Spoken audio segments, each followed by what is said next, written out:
This second cut is a gentleman with a fairly clever argument. It's not sound, but it certainly gives people who hold this view talking point or some comparison that they can sloganeer that might catch some eyeballs and catch some ears, but only people who are already predisposed to that position.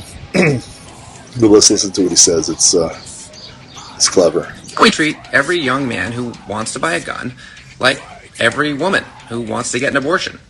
A mandatory 48-hour waiting period, parental permission, a note from his doctor proving he understands what he's about to do, a video he has to watch about the effects of gun violence, and so he goes on a little bit, but and I'll let him finish. But he's conflating two things that are incomparable.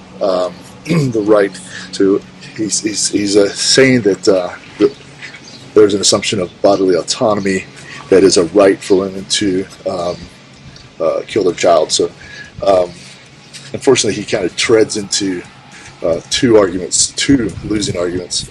But one is a right that is endowed upon mankind by our Creator, not permitted, not allowed, not regulated. It's just a given right of self-defense. This other one is just he's going to use the word in a minute, healthcare issue, which is a contradiction in terms of abortion, healthcare. Since you're talking about the taking of life on purpose. But anyway, one's a right, one is clearly not a right. Bodily autonomy in case of pregnancy is a shared right to bodily autonomy, and neither party can choose to infringe on the other's rights. And the only one who's cognitive enough to, or salient enough to make that decision will be the mother, to end the child's life. So there has to be some protections for the child who is unable to speak for themselves. an ultrasound wand up the ass just because. Let's close down all but one gun shop in every state and make him travel hundreds of miles, take time off of work, and stay overnight in a strange town to get a gun. Let's make him walk through a gauntlet of people holding photos of loved ones who were shot to death and people who call him a murderer and beg him not to buy a gun. I mean, it makes more sense to do this with young men and guns than with women and healthcare, right? Again, so there's that word healthcare.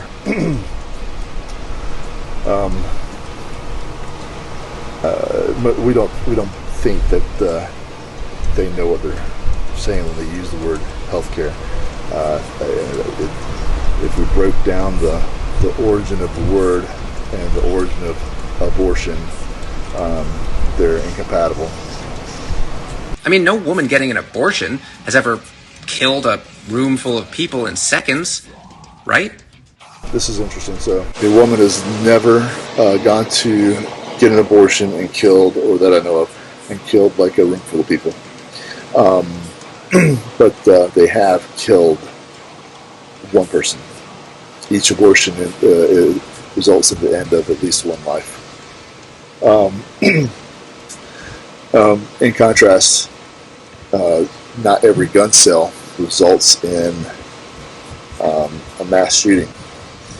And just take a look at some of the numbers on trace.org. So gun violence in 2021 by the numbers.